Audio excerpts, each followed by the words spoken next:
Miré fijamente a mi padre a través de la mesa de la cocina y dije las palabras que había estado conteniendo durante años. La habitación quedó en silencio. El refrigerador zumbaba. La taza de café de mi madrastra se congeló a medio camino de sus labios. Mi padre me miró como si ya no reconociera a su propia hija. Ese fue el momento en que todo cambió. Crecí creyendo que las familias se rompían ruidosamente, gritos, portazos, peleas a voces de las que los vecinos susurraban. No sabía que también podían romperse en silencio, una sonrisa educada a la vez, un comentario sutil deslizado bajo la mesa como un cuchillo. Mi madre murió cuando yo tenía 15 años. Cáncer, rápido, agresivo, implacable. Un verano, se quejaba de un dolor sordo en el costado. Para el invierno, estaba de pie junto a su tumba en el Panteón de Dolores con unos zapatos negros prestados que me apretaban los talones mientras la gente me decía lo fuerte que era. Odiaba esa palabra. Fuerte significaba que no tenías permitido desmoronarte. Mi padre esperó poco menos de un año antes de presentarnos a Laura. No era cruel, no abiertamente. Ese era el problema. Sonreía demasiado, hablaba en voz baja y me tocaba el brazo cuando me hablaba como si ya fuéramos cercanas. Llevaba guisados a los vecinos y vino a las cenas. A todos les caía bien. Todos decían que afortunado era mi padre por haber encontrado la felicidad de nuevo. Yo tenía 17 años para entonces, lo suficientemente mayor para saber más, lo suficientemente joven para quedarme callada. Cuando me fui al colegio militar 2 años después, mi padre me abrazó fuerte y me dijo que estaba orgulloso. Laura lloró lo justo para parecer comprensiva sin arruinar su rímel. Nosotros nos encargaremos de todo aquí, dijo. Tú solo concéntrate en tu futuro. Le creí. O quizás necesitaba hacerlo. El ejército mexicano me enseñó disciplina, paciencia, control. Me enseñó a escuchar más de lo que hablaba, a leer una habitación, a esperar. Esas lecciones me salvaron más tarde, aunque no lo supiera en ese momento. El primer comentario sobre mi dinero llegó durante mi segundo año de servicio. Estábamos en una videollamada. Laura estaba sentada junto a mi padre en el sofá, con la mano apoyada ligeramente en su rodilla como si necesitara recordarle al mundo a donde pertenecía. Debes de estar muy bien ahora, dijo sonriendo, con tu sueldo de 20.000 pesos al mes, tu subsidio de vivienda, todas esas bonificaciones. Me encogí de hombros. Me las arreglo. Bueno, continuó, es bueno saber que la familia tiene seguridad. No me gustó como dijo familia. Los comentarios siguieron llegando, siempre enmarcados como preocupación, siempre educados. ¿Has pensado en la planificación a largo plazo? ¿No sería más fácil si tu padre te ayudara a gestionar las cosas? Eres tan joven. El dinero puede ser abrumador. Cada vez, mi padre asentía en silencio, evitando mi mirada. Cuando volví a casa de permiso a Guadalajara, noté cambios. El escritorio de mi madre había desaparecido, reemplazado por una elegante mesa de cristal que, según Laura, hacía que la habitación se sintiera más limpia. El viejo archivador donde mi madre guardaba todo, desde los papeles del seguro hasta las tarjetas de cumpleaños, se había desvanecido. Cuando pregunté por él, Laura hizo un gesto con la mano. «¿Oh, esas cosas viejas?» «Organizamos. No necesitas preocuparte por esas cosas». Empecé a preocuparme de inmediato. Una noche, después de la cena, Laura trajo el postre y mencionó casualmente, «Realmente deberíamos hablar de consolidar cuentas. Simplemente tiene sentido para las familias». Dejé mi tenedor. «Mis cuentas están bien». Ella sonrió, imperturbable. «Claro, solo es una idea». Esa noche, me quedé despierta en el dormitorio de mi infancia, mirando el tenue contorno en la pared donde solía colgar el calendario de mi madre. Me sentí como una invitada en un lugar que solía ser mío. El punto de quiebre no llegó con gritos. Llegó con papeleo. Una notificación de BBVA llegó a mi correo electrónico mientras estaba de servicio. Una alerta de seguridad rutinaria, intento de acceso, verificación incorrecta. Me quedé helada. Nadie tenía mi información excepto yo. Cuando llamé al banco, Me preguntaron si había autorizado recientemente a alguien para ayudar a gestionar mis finanzas. No lo había hecho. Mencionaron una consulta relacionada con la dirección de mi padre en Guadalajara. Fue entonces cuando algo dentro de mí se endureció. Fui a casa de permiso 2 semanas después. No acusé. No levanté la voz. Observé. Laura habló más de lo habitual sobre facturas, sobre inversiones, sobre lo caro que era mantener la casa, sobre cómo mi padre merecía relajarse después de todo lo que había pasado. Finalmente, lo dijo. Bueno, tu dinero es realmente parte de este hogar de todos modos. Miré a mi padre. No la corrigió. Fue entonces cuando me levanté, caminé hacia la mesa y dije las palabras que se habían estado acumulando en mi pecho durante años, con calma, claridad, sin ira. Si escucho una frase más de tu esposa sobre mi dinero, dije, mirándolo fijamente a los ojos, no habrá más conversaciones educadas. Le explicaré exactamente cuál es su lugar y por qué mi dinero no es suyo. ¿Entiendes? La sonrisa de Laura desapareció. El rostro de mi padre perdió el color. Asintió, apenas. Pero yo ya sabía que entender no era lo mismo que respetar. Y el respeto era algo que ya no iba a pedir. No esperaba que nada cambiara de la noche a la mañana después de esa advertencia. La gente como Laura no se retiraba porque se les confrontara. Se ajustaban. Sonreían más apretadamente. Esperaban un mejor ángulo. Durante algunas semanas, las cosas estuvieron tranquilas. Demasiado tranquilas. Laura dejó de mencionar el dinero directamente. En cambio, se apoyó en historias, conversaciones largas y serpenteantes sobre el estrés, sobre la responsabilidad, sobre lo difícil que era mantener todo unido mientras yo no estaba. Nunca pedía nada directamente. No tenía que hacerlo. Dejaba que la implicación flotara en el aire como la humedad antes de una tormenta. Mi padre, mientras tanto, se hizo más pequeño. Lo noté en la forma en que cedía ante ella en las conversaciones, como la miraba antes de responder incluso preguntas sencillas. Lo sorprendí a mitad de una frase, cambiando de rumbo porque ella se había movido en su asiento o había carraspeado. Era sutil, pero una vez que lo veías, no podías dejar de verlo. El ejército mexicano me había enseñado algo importante: el control no siempre proviene de la fuerza. A menudo, proviene del condicionamiento. La siguiente vez que Laura probó el límite, no fue en casa.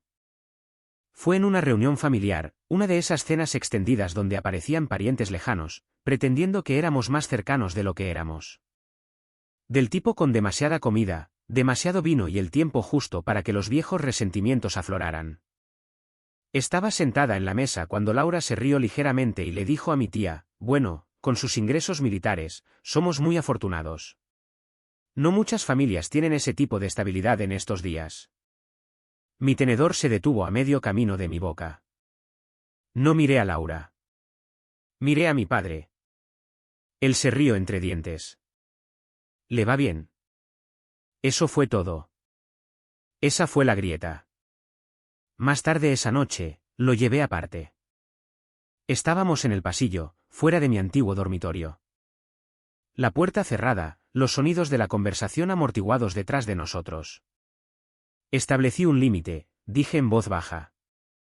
Ella lo cruzó. Solo estaba hablando, respondió, frotándose la frente. Estás interpretando demasiado. Estoy interpretando exactamente lo que hay, dije. Y te estoy pidiendo una vez que te encargues de ello. Suspiró. No entiendes lo complicadas que son las cosas. Esa frase me lo dijo todo. Complicado generalmente significaba que ya se habían hecho excusas. Unos días después, llegó otra alerta de BBVA. Esta vez no fue un intento de acceso. Fue una solicitud de información relacionada con beneficiarios. Alguien había preguntado sobre los procedimientos para agregar un usuario autorizado. No los confronté. Documenté todo: fechas, horas, declaraciones, comentarios, correos electrónicos, capturas de pantalla. Había aprendido hace mucho tiempo que las emociones se desvanecen. Los registros no. Laura se volvió más audaz después de eso, confundiendo mi silencio con rendición. Empezó a enmarcar sus comentarios como bromas. Cuidado, decía riendo, o nos cortará el grifo. La gente se reía. Yo no. Una noche, le entregó a mi padre una pila de papeles en el mostrador de la cocina. Estos son solo presupuestos, dijo dulcemente. Pensé que podríamos mirar las opciones juntos. Reconocí el logotipo en la página superior. BBVA. Esa noche, no dormí. Me quedé en la cama escuchando la casa respirar, las tuberías golpeando, el aire acondicionado encendiéndose y apagándose. Miré al techo y sentí que algo se asentaba dentro de mí. No ira, claridad. A la mañana siguiente, salí a correr antes del amanecer. El aire frío me quemaba los pulmones, constante y firme. Con cada paso, repasaba todo lo que había visto, todo lo que había ignorado porque era más fácil que enfrentar la verdad. Laura no quería ayuda. Quería control, y mi padre la estaba dejando tomarlo. Cuando regresé, Laura ya estaba vestida, tomando café en el mostrador. Sonrió cuando me vio, como si nada estuviera mal. Buenos días, dijo. ¿Dormiste bien? Bien, respondí. Inclinó la cabeza. ¿Has estado callada últimamente? He estado escuchando. Su sonrisa parpadeó, solo por un segundo. Esa tarde, hice mi primera llamada, no a mi padre y no a Laura. Llamé a la oficina de asistencia legal del ejército. No les di nombres al principio. Expuse hechos, hipótesis, escenarios. El oficial al otro lado escuchó pacientemente, luego hizo una pregunta que me revolvió el estómago. ¿No? Entonces tienes razón en estar preocupada. Preocupada. No dramática, no paranoica. ¿Validada? Para cuando colgué, la forma de lo que necesitaba hacer se estaba volviendo clara. No iba a discutir con Laura. No iba a suplicarle a mi padre. Y no iba a esperar a que se cruzara otro límite. Iba a prepararme. Esa noche, Laura lo intentó una última vez, suave, calculada. Sabes, dijo, poniendo una mano en mi brazo, todo lo que hacemos es por esta familia. La miré a los ojos. Mi dinero no lo es. Su mano cayó. No dijo otra palabra, pero mientras me alejaba, pude sentirlo, el cambio, la comprensión de que no solo estaba resistiendo. Ya no estaba disponible para ser manejada. Y eso la asustó más que cualquier cosa que pudiera haber dicho. Porque la gente como Laura no temía la confrontación. Temían perder influencia. No descubrí la verdad de una sola vez. Vino en fragmentos, cosas pequeñas y ordinarias que solo se volvían peligrosas cuando las juntabas. La primera fue una carta que no era para mí. Llegó mientras estaba de vuelta en la base militar de Santa Lucía, reenviada desde la dirección de mi padre. El sobre había sido abierto, vuelto a sellar descuidadamente, y luego dejado en la pila de correo saliente como una ocurrencia tardía. Dentro había un aviso de la división de tarjetas de crédito de BBVA, agradeciendo a mi padre por su reciente consulta sobre transferencias de saldo y usuarios autorizados. El nombre en la cuenta no era el suyo. Era el mío.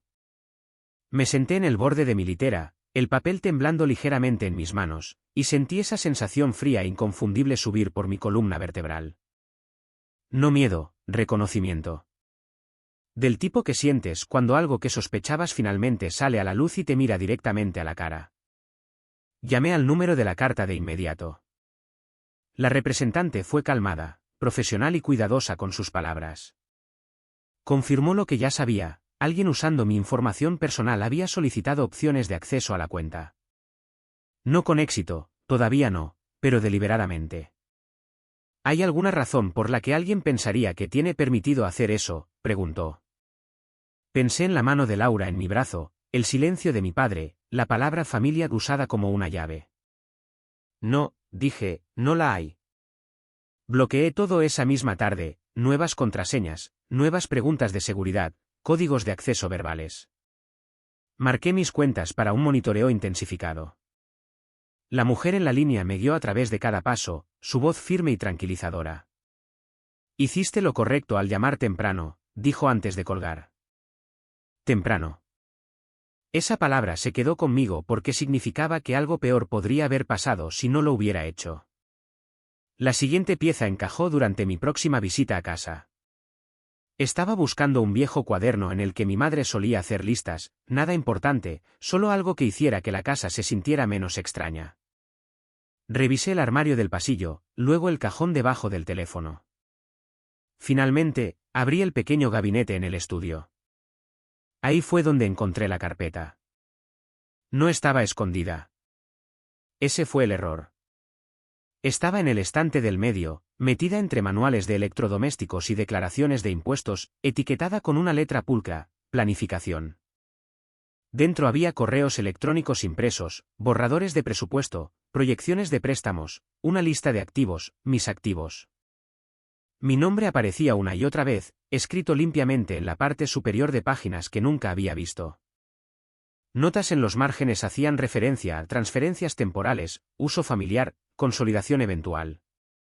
Se me secó la garganta.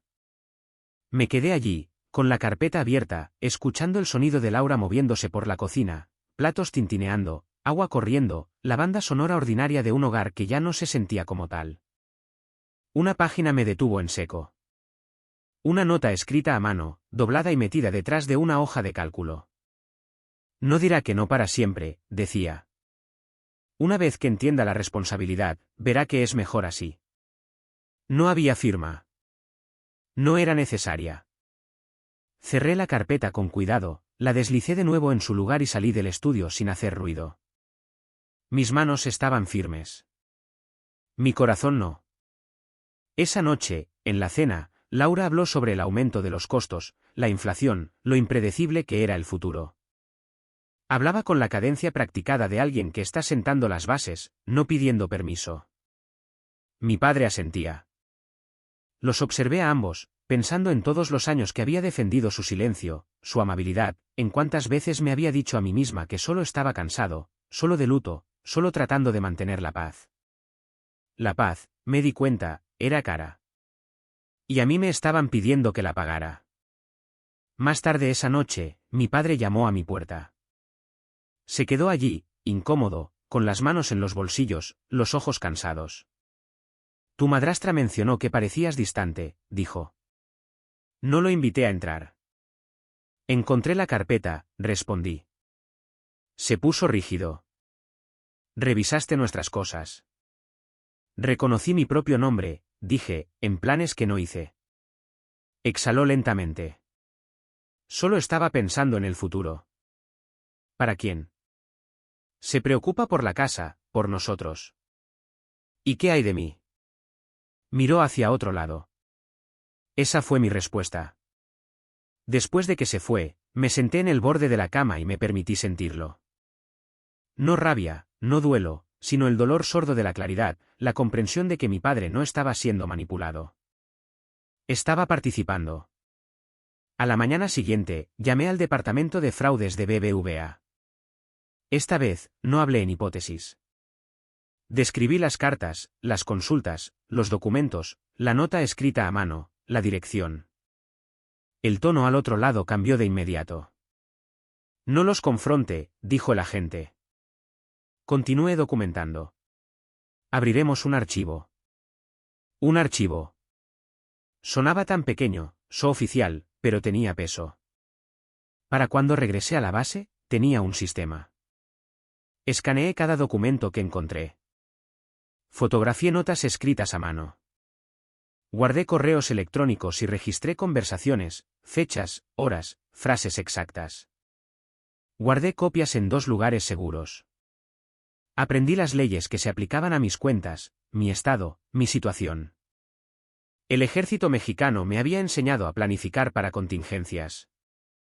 Así que lo hice. Laura notó el cambio antes que mi padre. Has estado muy ocupada, dijo durante una llamada telefónica, con voz ligera. Apenas nos cuentas nada. Estoy concentrada, respondí. Eso es bueno, dijo. Todos tenemos que hacer nuestra parte. Casi me río. En cambio, Terminé la llamada y agregué sus palabras a mi registro.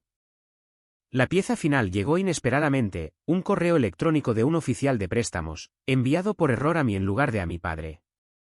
Una simple disculpa, seguida de un archivo adjunto. Un borrador de solicitud. Garantía listada, ingresos futuros esperados. Los míos. Fue entonces cuando lo supe. Esto no era un exceso. No era un malentendido. Era una estrategia. Y las estrategias se podían desmantelar. No dormí mucho esa noche. Me quedé despierta escuchando los sonidos familiares del cuartel, el ritmo de la respiración a mi alrededor, el zumbido de las luces fluorescentes. Pensé en mi madre, en lo cuidadosa que había sido, cómo etiquetaba todo, cómo solía decir que la preparación era una forma de amor. Finalmente entendí lo que quería decir. Por la mañana, el duelo se había afilado hasta convertirse en resolución. Pensaban que mi silencio significaba permiso. Pensaban que mi distancia significaba ignorancia. Estaban equivocados. Y pronto, iban a aprender exactamente cuán equivocados estaban. No cambié mi comportamiento de inmediato. Eso habría sido demasiado obvio. Las personas que asumen el control entran en pánico cuando sienten resistencia, y el pánico las vuelve descuidadas, pero solo si primero las dejas sentirse seguras. Así que me mantuve educada. Respondí las llamadas de Laura. Respondí a los mensajes de mi padre. Sonreí durante las videollamadas y hablé del trabajo sin compartir detalles. Pregunté por la casa, por su salud, por cosas que me hacían sonar interesada pero no revelaban nada. Por dentro, estaba construyendo algo preciso. Cada mañana, antes del servicio, revisaba mis notas, fechas, horas, declaraciones, el lenguaje que Laura usaba cuando pensaba que estaba siendo sutil, los momentos en que mi padre cedía en lugar de intervenir. Lo traté de la manera en que me habían entrenado para tratar la inteligencia, verificar, corroborar, documentar. La emoción era inútil aquí. La estructura no. Abrí una nueva cuenta en Banorte, uno que mi familia nunca había usado. Redirigí mis depósitos. Puse alertas en cada cuenta existente. Congelé mi buró de crédito. Cuando llegaron los correos electrónicos de confirmación, los archivé en una carpeta etiquetada simplemente evidencia. Consulté de nuevo a la asistencia legal, esta vez con detalles, nombres, documentos, capturas de pantalla. El oficial no interrumpió. Cuando terminé, se reclinó en su silla y cruzó las manos. Esto no es un malentendido, dijo con calma. Esto es un intento de explotación financiera. Escucharlo decir en voz alta me hizo algo. Me quitó la última capa de duda. Esto no era tensión familiar. Era una falta de conducta. ¿Cuáles son mis opciones?, pregunté. Las describió claramente: remedios civiles, medidas de protección, escalada penal si era necesario. Hizo hincapié en la elección, el control. Tú decides hasta dónde llega esto, dijo. Esa noche, volví a llamar a BBVA, no a la línea general, sino a la unidad de fraudes que manejaba mi caso. Hice preguntas. Aprendí procedimientos. Aprendí plazos. Aprendí exactamente qué tipo de documentación tenía peso y cuál se ignoraba. Laura me envió un mensaje mientras estaba en la llamada, solo para saber cómo estás. Tu padre ha estado estresado. Todos estamos preocupados por ti. Lo guardé. El siguiente paso fue el más difícil. Tenía que hacerles pensar que estaba funcionando. Mencioné casualmente que manejar todo sola era agotador. Dije que estaba abrumada. Dejé que Laura escuchara incertidumbre en mi voz por primera vez. Se inclinó de inmediato. No tienes que hacer esto sola, dijo suavemente. Las familias comparten las cargas. Lo sé, respondí. Solo que no sé por dónde empezar. Su voz se calentó. Tu padre puede ayudar. Ambos podemos. Ese fue el momento en que supe que creía que había ganado. Durante las siguientes semanas, presionó con cuidado. Una sugerencia aquí, un formulario allá, un comentario sobre lo mucho más fácil que sería si las cosas estuvieran centralizadas. Lo enmarcó como apoyo, Pero el papeleo contaba una historia diferente. Cada intento fue a mi archivo. Mi padre evitaba mi mirada cada vez que surgía el tema. Nunca la detuvo. Ese silencio se convirtió en su propio registro. Empecé a ensayar la conversación que sabía que se avecinaba, no emocionalmente, sino estratégicamente. Lo que diría, lo que no diría, donde haría una pausa, donde dejaría que el silencio hiciera el trabajo.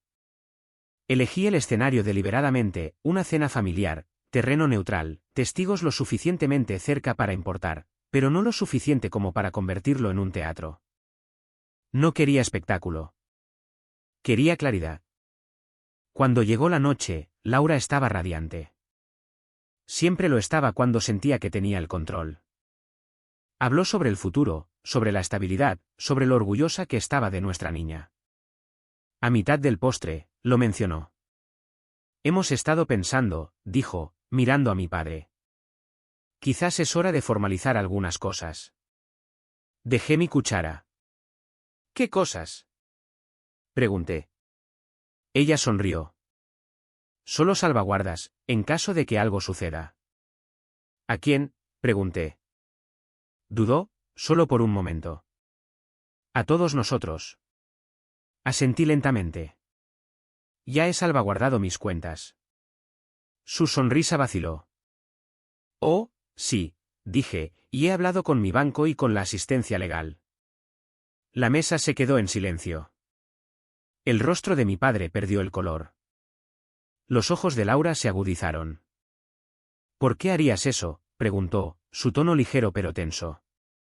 Porque alguien intentó acceder a mis finanzas sin mi autorización, dije con calma. Ella se rió suavemente. Eso suena dramático. Está documentado, respondí. Silencio. Te lo advertí, continué, volviéndome hacia mi padre. Establecí un límite. Él tragó saliva. Solo intentábamos ayudar. Intentaban decidir por mí, dije. Hay una diferencia. Laura se reclinó en su silla, su expresión enfriándose. Estás exagerando. No, dije. Estoy preparada. No levanté la voz. No acusé. No amenacé.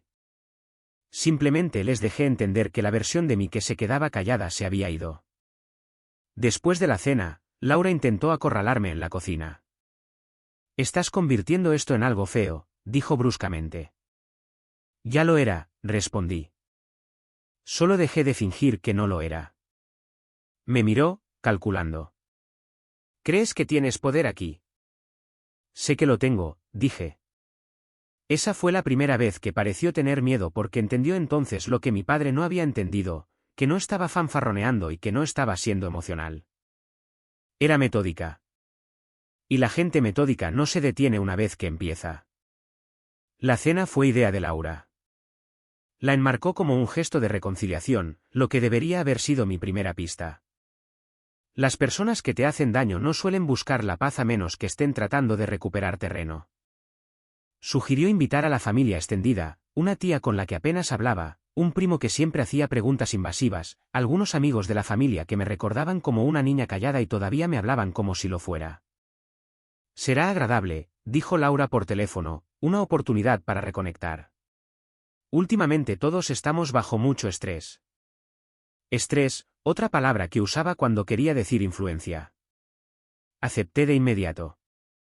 Eso la sorprendió. Pude oírlo en la pausa antes de que respondiera, el momento en que se recalibró. Bien, dijo. Haré tu favorito. No la corregí. Nunca recordaba cuál era. La noche llegó, fresca y clara, del tipo de noche de otoño que hacía que la casa oliera a verduras asadas y canela. Laura había puesto la mesa con cuidado, las velas espaciadas justo, su buena vajilla dispuesta como un escenario. Llevaba un suéter de color crema que la hacía parecer suave y accesible. Mi padre rondaba cerca del fregadero, secando el mismo vaso una y otra vez. Los invitados llegaron en grupos, abrigos y charlas llenando el pasillo. Se intercambiaron abrazos, se ofrecieron cumplidos. Alguien mencionó lo orgullosos que estaban de mí por servir a mi país. Laura aprovechó esa oportunidad. Le va muy bien, dijo alegremente. Estamos muy agradecidos. No muchas familias tienen ese tipo de seguridad. Ahí estaba de nuevo. Crucé la mirada con mi padre. Él miró hacia otro lado. La cena se desarrolló lentamente, historias, risas, el tintineo de los cubiertos. Laura dirigía las conversaciones sin esfuerzo, siempre volviendo a la responsabilidad, a la planificación, a lo importante que era pensar en el futuro. Esperé. Llegó durante el postre. Y bien, dijo mi tía, sonriéndome, ¿planeas quedarte en el ejército a largo plazo? Quizás, respondí. Me gusta lo que hago. Laura asintió. Y con ese tipo de ingresos, tendrá tantas opciones. Dejé mi tenedor. ¿Qué tipo de opciones? Pregunté. Ella parpadeó. Bueno, ya sabes, invertir, ayudar a la familia, asegurarse de que todos estén cuidados. La mesa se quedó en silencio, no tensa, curiosa. Metí la mano en mi bolso y coloqué un sobre delgado sobre la mesa entre nosotros. Los ojos de Laura se posaron en el de inmediato. ¿Qué es eso? Preguntó. Un resumen, dije, de la actividad reciente relacionada con mis finanzas. Mi padre se puso rígido. Laura se rió ligeramente. ¿Es este realmente el momento? Creo que es el momento perfecto, respondí. No abrí el sobre. No deslicé papeles sobre la mesa. Lo dejé allí, cerrado, su presencia más pesada que cualquier cosa que contuviera. Mi banco me ha contactado, continué con calma. Ha habido múltiples intentos de acceder a mis cuentas, solicitudes de información, borradores de solicitudes, ninguno de ellos autorizado. La habitación se quedó muy quieta. Mi tía nos miró, insegura. Alguien carraspeó. Eso suena a un error, dijo Laura rápidamente. Los bancos se equivocan todo el tiempo. No así, dije. No repetidamente. Mi padre finalmente habló. Podemos hablar de esto más tarde. Me siento cómoda hablando de ello ahora, dije, ya que ya se ha discutido públicamente. La mandíbula de Laura se tensó. He abierto un archivo, continué, con el Departamento de Fraudes, y he consultado a la asistencia legal. Ahí estaba, el cambio, el momento en que el aire cambió. La mano de Laura tembló al alcanzar su vaso de agua. Tomó un sorbo, luego otro, su sonrisa ahora rígida. Esto es innecesario, dijo. Somos familia. Exactamente por eso importa, respondí. Nadie habló. Las velas parpadearon. Me volví hacia mi padre. Te lo advertí. Establecí un límite. Se cruzó. Él miró su plato. No estoy acusando a nadie esta noche, dije. Les estoy informando. Pronto habrá una reunión con profesionales. Discutiremos lo que sucederá después. Laura se reclinó en su silla, su compostura resquebrajándose lo suficiente como para revelar el cálculo debajo. ¿Nos estás amenazando? No, dije, te estoy dando claridad. El resto de la cena transcurrió en una neblina. Las conversaciones se reanudaron, forzadas e incómodas. La gente evitaba mi mirada. Cuando los invitados finalmente comenzaron a irse, Laura los abrazó con fuerza, su sonrisa nunca vaciló. Para cualquiera que mirara, parecía una velada exitosa. Después de que el último coche se fue, Laura se volvió hacia mí. ¿Me humillaste? Siseó. Dije la verdad, respondí. ¿Hiciste esto a propósito? Sí. Mi padre se interpuso entre nosotros, con los hombros caídos. ¿Podemos calmarnos? Estoy calmada, dije. Ese es el punto. Laura se rió, aguda y frágil. ¿Crees que has ganado algo?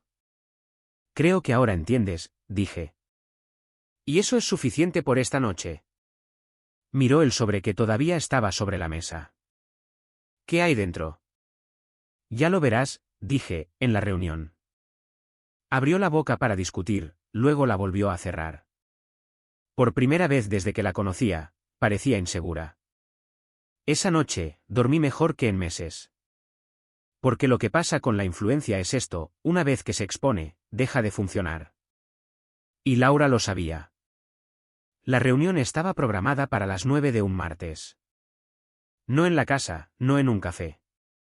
Terreno neutral, una oficina en la zona de Puerta de Hierro con paredes de cristal y arte neutro, el tipo de lugar diseñado para evitar que las emociones manchen los muebles. Lo elegí deliberadamente. Las emociones desdibujan los bordes. El papel los afila. Mi padre llegó primero. Parecía mayor que una semana antes. Tenía los hombros encorvados, la corbata anudada demasiado apretada, como si la hubiera apretado así para recordarse que todavía tenía el control de algo.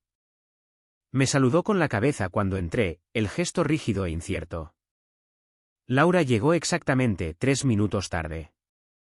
Llevaba un blazer oscuro y tacones que hacían un clic agudo contra el suelo, cada paso anunciando su presencia como si todavía creyera que este era un escenario que podía dominar. Sonrió a la recepcionista, a los certificados enmarcados en la pared, a todos excepto a mí. Nos sentamos. La mediadora se presentó, luego la abogada que había contratado, silenciosa, precisa, una mujer que hablaba solo cuando era necesario. Noté que Laura miraba sus manos en lugar de su cara. Eso me dijo algo. Comencemos, dijo la mediadora. Yo no hablé primero. Laura sí. Todo esto es muy dramático, dijo a la ligera. Estamos aquí por un malentendido. Mi abogada deslizó una carpeta sobre la mesa. Está documentado, dijo. La sonrisa de Laura se apretó. La mediadora carraspeó. Quizás deberíamos empezar por los hechos. Así que lo hicimos. La cronología, fechas, intentos de acceso, consultas no autorizadas, borradores de solicitudes, la nota escrita a mano, la garantía que listaba los ingresos futuros esperados, los míos.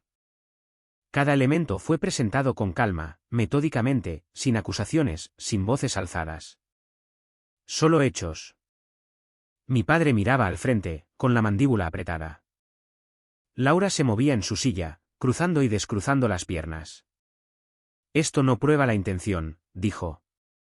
¿La gente planea con el dinero de otras personas?, preguntó mi abogada. Silencio. La mediadora se volvió hacia mí. ¿Qué resultado buscas? Respiré hondo.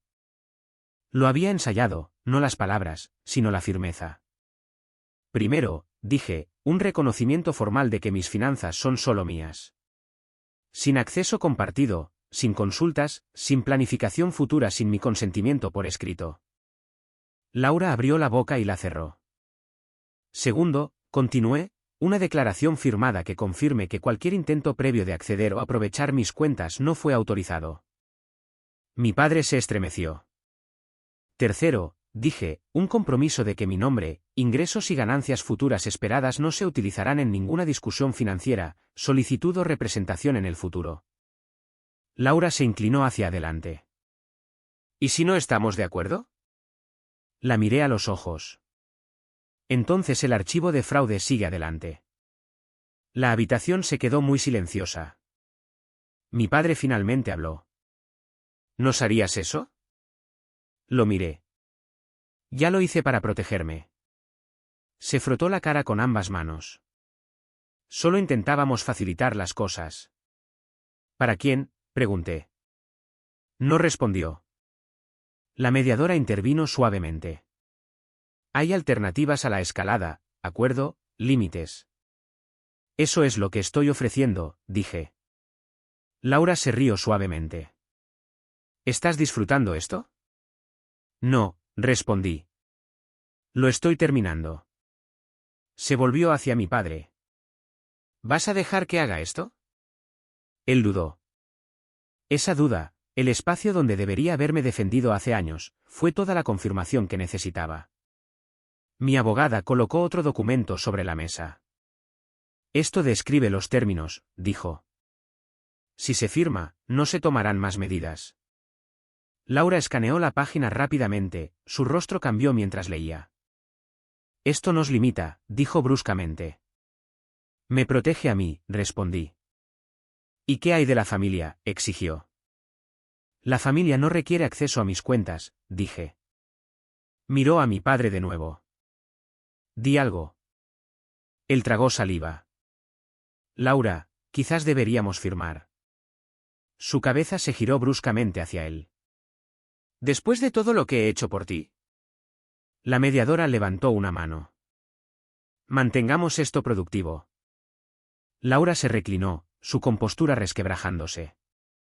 La estás eligiendo a ella por encima de mí. Mi padre miró la mesa. Estoy eligiendo evitar que esto empeore. Ella se rió entonces, amarga, aguda. Siempre haces esto.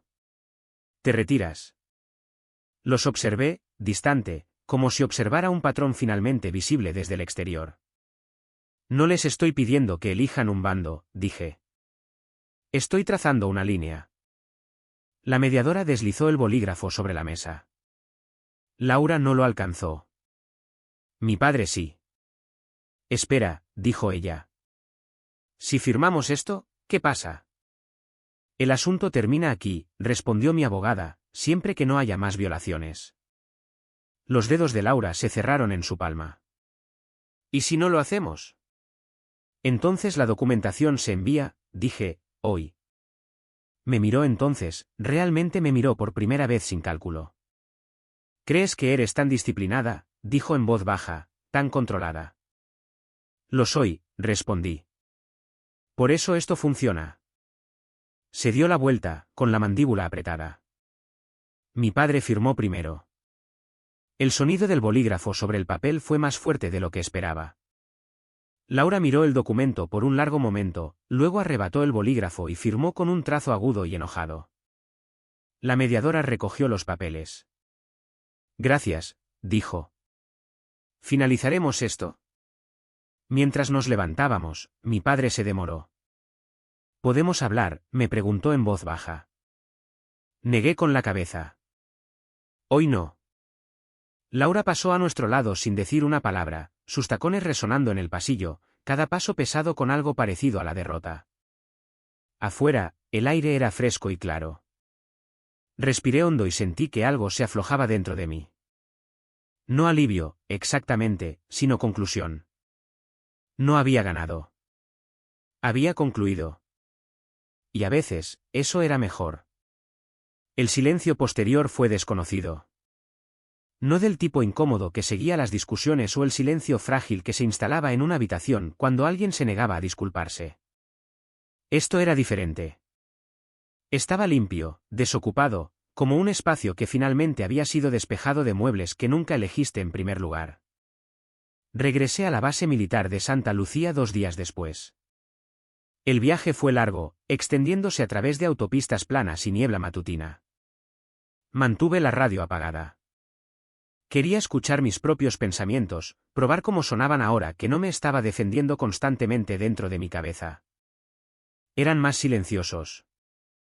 Mi padre envió un mensaje esa semana, solo unas pocas palabras: espero que estés bien. No respondí. No porque estuviera enojada, la ira habría requerido una energía que ya no quería dar, sino porque el mensaje estaba incompleto. La esperanza sin responsabilidad era solo otra forma de evasión. Había pasado años llenando los vacíos por él. Había terminado de hacer eso. Laura no se comunicó en absoluto. Me enteré más tarde, a través de un pariente que todavía pensaba que las actualizaciones eran útiles, que le estaba diciendo a la gente que me había vuelto fría, que el ejército me había cambiado, que había convertido el dinero en algo feo. La dejé tener esa historia. La gente como Laura necesitaba narrativas. Necesitaban ser agraviados, incomprendidos, disminuidos por fuerzas más allá de su control. No necesitaba corregirla. Cualquiera que importara ya había visto suficiente. Lo que más me sorprendió fue lo poco que extrañaba la casa. Había esperado duelo, nostalgia, una sensación de pérdida por el lugar donde había crecido. Pero cuando pensaba en ello, la casa que extrañaba no había existido durante mucho tiempo, no desde que murió mi madre. Todo después de eso había sido una versión editada por otra persona. En mi primer fin de semana libre, conduje hasta el Panteón de Belén.